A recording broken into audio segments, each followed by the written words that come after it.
Hello.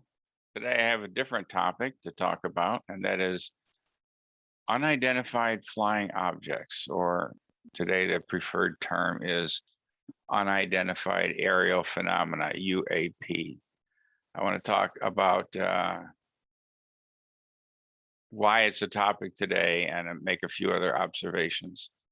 It's hard to find a good starting point. Let me go back to Roswell, New Mexico. I think it was 1947. Uh, at the time it was an Army Air Force base. That was before the Air Force was a separate department of the military. And the base commander issued a public press statement stating that an unidentified flying object had crashed in the area and that the military personnel had retrieved the object. Well, no sooner had this been released and radio stations and newspapers started printing it, then his boss went ballistic and told him he had to retract the statement. His boss forced him to hold another press conference saying that, oh, it turned out that we just retrieved debris of a crashed balloon.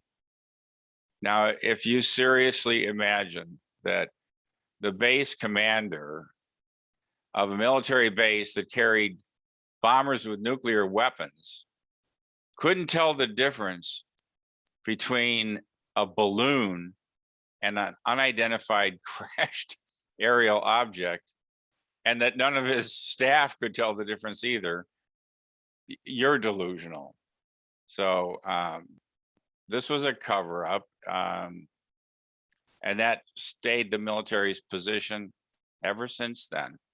Why? Well, at that time, it was shortly after World War II.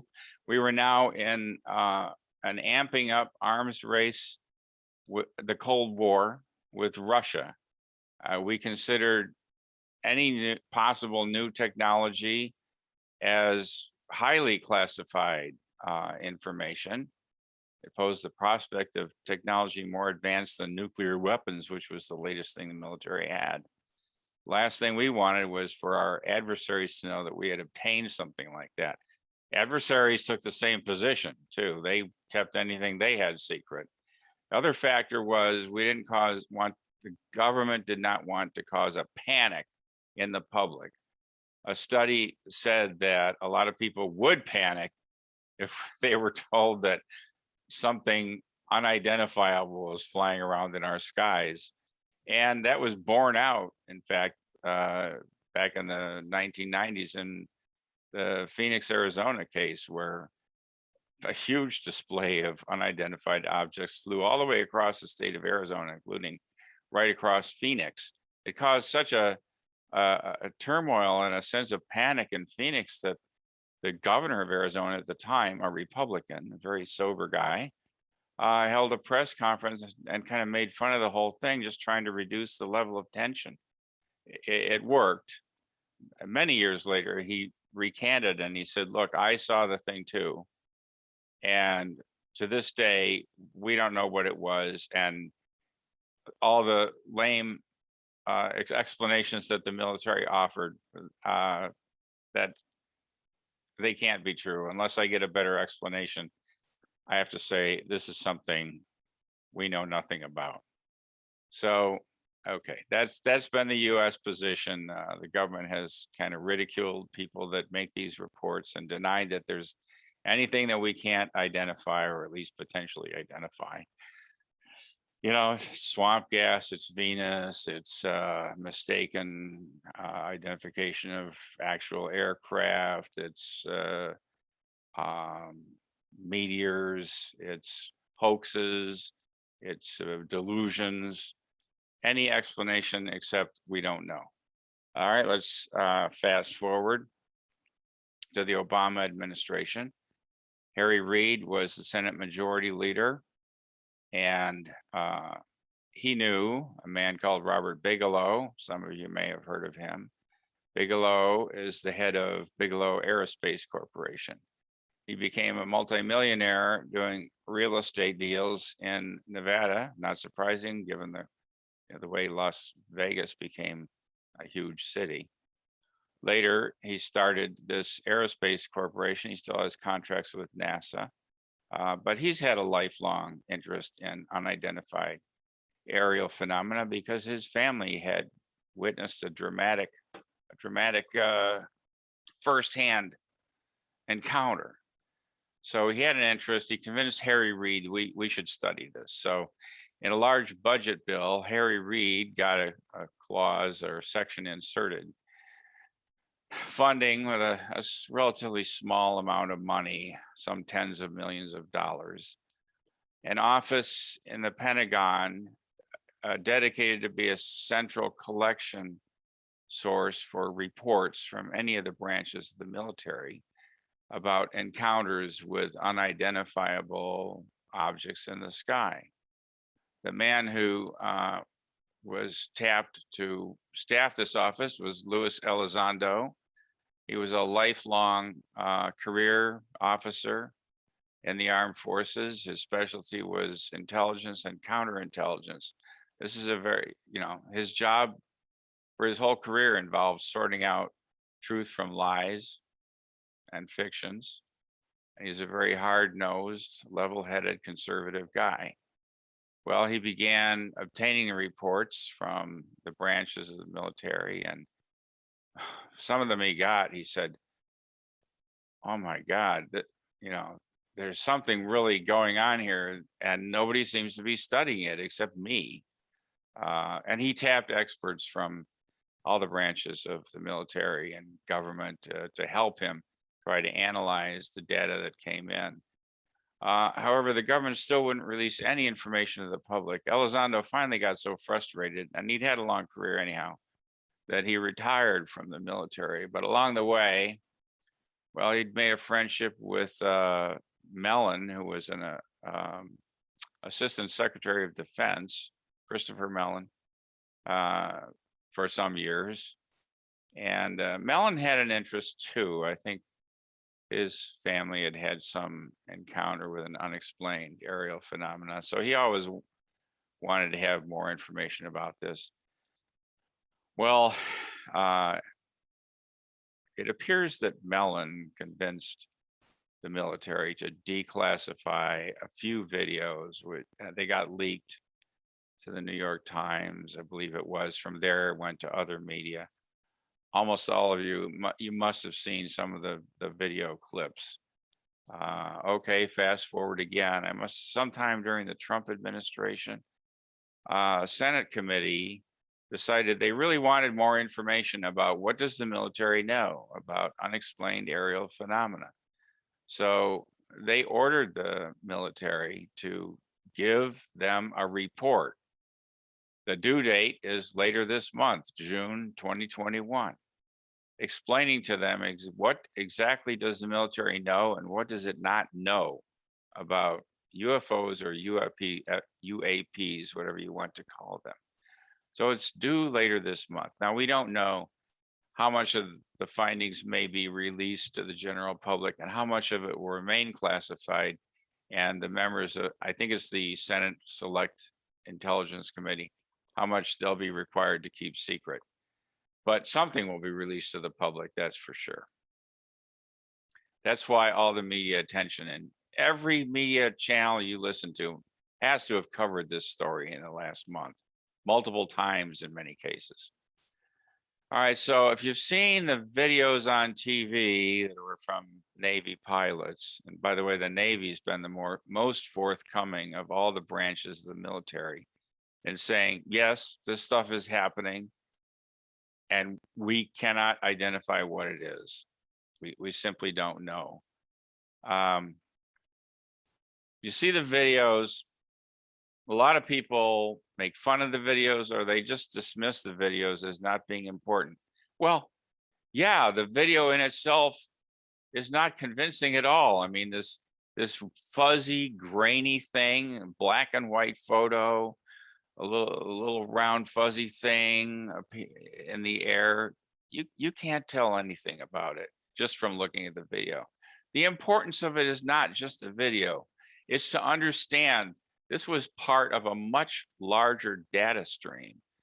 This included optical imaging, infrared imaging, radar imaging, and the voice recordings of the conversations between pilots and between pilots and the crew on the aircraft carrier group, including the radar crew, the air traffic controllers. And then it was analyzed to the best of our ability. The military could tap on a lot of resources, and the pilots, like pilots that release this footage, they're very, very capable, very experienced at identifying foreign aircraft, at identifying an object's distance and its speed, and so on and so forth.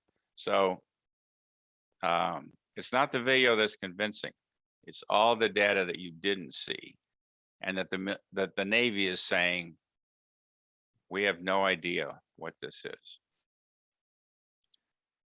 Elizondo, when he was studying reports that he came in, he came up with about 3 items that would lead him to categorize an event as really unusual.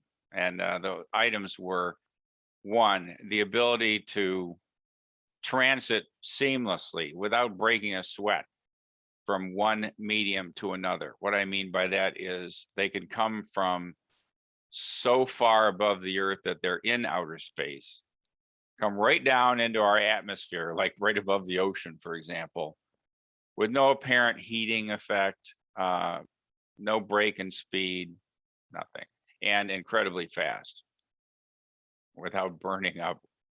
2, the ability to perform maneuvers that we have no idea how to perform, like making a pure right-hand turn at high speed, or going from a dead stop to 1,000 miles per hour in the matter of a fraction of a second.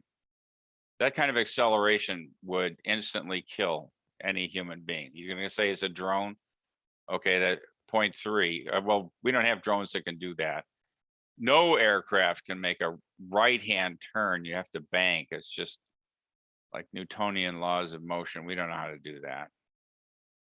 0.3, no visible means of propulsion or of staying aloft. No exhaust trails, no wing structure, no aerodynamic lift. Usually the objects are quite smooth in appearance, although their size and shape varies. Now, why the term unidentified aerial phenomena, UAP? Now, it's not just to get rid of the UFO label, which has been a source of ridicule. It's really because the military realized we're dealing with different categories here. Some of these, by all evidence, radar, for example, as well as optical, and in some cases firing weapons at it. Some of these objects are solid. They're actual material objects of some sort. Others do not appear solid. They appear more like directed energy of some sort, like a ball of energy. I mean, ball lightning would be one comparison, but this is not ball lightning. So they're unknown directed energy that is visible and can make dramatic maneuvers. So that's why they coined the more generic term unidentified aerial phenomena. Of course, as I indicated, they're not purely aerial either. Sometimes they go underwater. Sometimes they go into outer space. So they're unidentified phenomena that are most often reported in the air. So when people say, well, you can't make anything out of that video. Yeah, that's true, but that was only a small sliver of the evidence. And then not to mention the hundreds of cases that you've seen nothing about. Point 2, they keep saying, and I hear this in the media all the time now, well, maybe it's an unidentified technology of the Russians or the Chinese, and they're actually ahead of us. I say unequivocally, no, forget that. The military knows full well it's not Russian and it's not Chinese. It's so far above anything we're capable of doing. We know that the Russians and the Chinese are also not capable of doing the stuff that we observe these things to do. So we don't know of any civilization or society on our planet that's capable of creating such things. The military is not saying this is alien in the sense of, from another planet or another star or something. All they can say is, we don't know what it is or what they are, and they far exceed our current capacities. You'll hear more about this, but they're really trying to downplay the significance by casting doubt. Well, maybe it's from a foreign government, or maybe it's a US secret project. The military is going to say, this does not appear to be any top secret US project. They haven't gone as far as saying, yeah, and it's not a foreign top secret project either. That is foreign in the sense of Russia or China or some other country, which is behind the three of us. So stay tuned. You will hear more. But the big news, in the last several years now is that the military is openly admitting, yes, there is stuff violating our airspace, including restricted airspace over our aircraft carrier groups, airspace over our military bases, airspace above nuclear facilities. They violate the airspace. It happens frequently. We don't know what they are. We don't know what their motive is, and we don't know how they operate. Have a good day. By the way, I wouldn't be afraid, if they wanted to do harm to us, it would have happened a long time ago. So we'll see what we find out maybe when we finally get the release.